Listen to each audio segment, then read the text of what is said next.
Como cantam as pedras. Quarta história do viajante.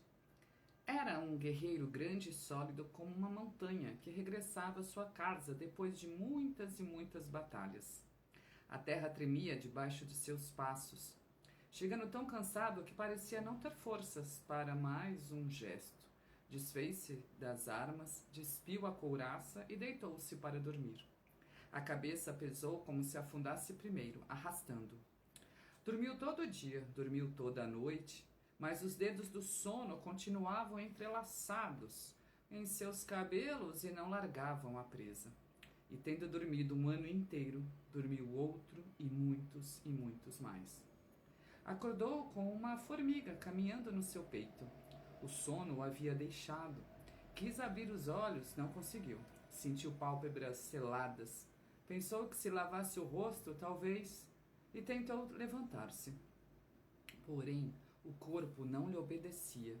Não lhe obedeciam os músculos. Inutilmente insistiu no desejo de mover-se como uma ordem.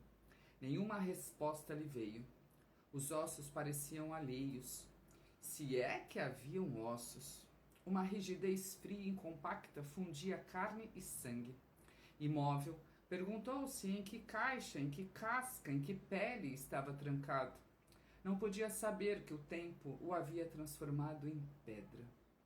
Nem havia mais casa ao seu redor, nem mais cidade ou aldeia. Tudo havia desmoronado ao longo dos muitos anos. Tudo havia se desfeito nos dias e nas noites.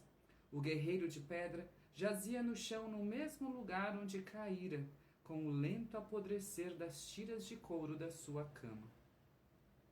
E aquele lugar que fora povoado e verde, era agora um deserto. Mas isso ele não sabia. Sabia com súbita clareza que estava aprisionado dentro de si, sozinho no escuro, vivo caroço de dura fruta. E que talvez ninguém viesse devolvê-lo ao sol. Então, para não estar tão só, pôs-se a cantar. Não cantava como canta um homem. Cantava como cantam as pedras quando sofrem. E se o cantar não espantou sua solidão, com certeza espantou as poucas gentes que ali passavam.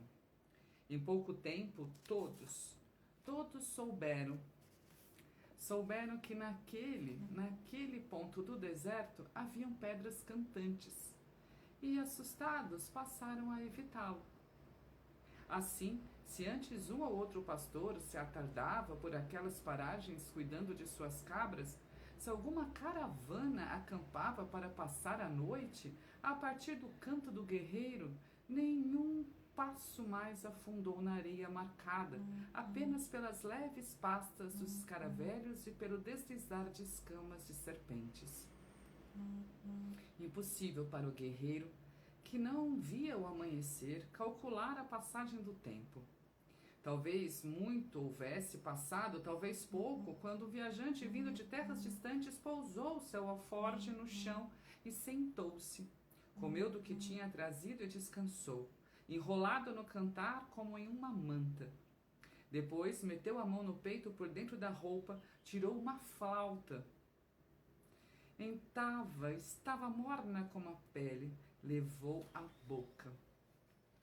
O que a flauta disse, nem o viajante saberia ao certo. Sua música deslizou sobre a areia com a mesma suavidade das serpentes. Penetrou poro a poro na pedra. Como água, como luz, abriu seu caminho.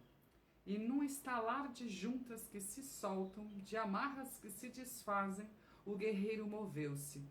Levantou a cabeça, ergueu o tronco, pôs-se de pé. Do alto do seu próprio corpo olhou ao redor, onde estavam as casas, os belos terraços, onde panos tingidos secavam ao sol, os laranjais, os poços, onde estavam as mulheres de ancas largas e cântaros na cabeça, as crianças todas, os homens com seu pesado andar de pés descalços e os animais. Onde estavam os animais, os pássaros e os burros, os cães e os gatos, os bois e os avestruzes.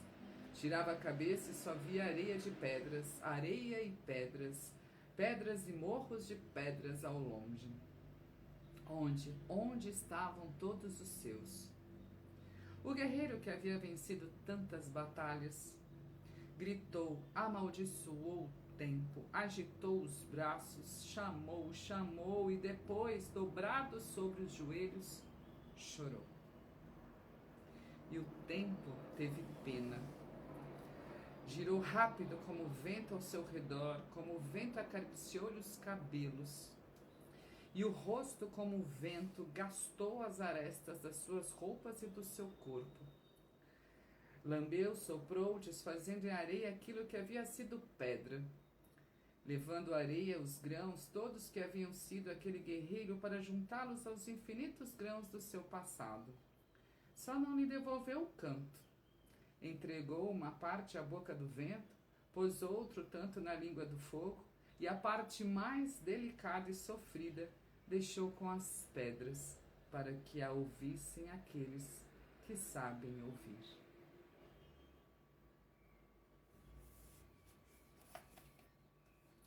Marina Colasanti, mais de 100 histórias maravilhosas que saiu pela editora Global, minha gente. É incrível, Marina Colasanti.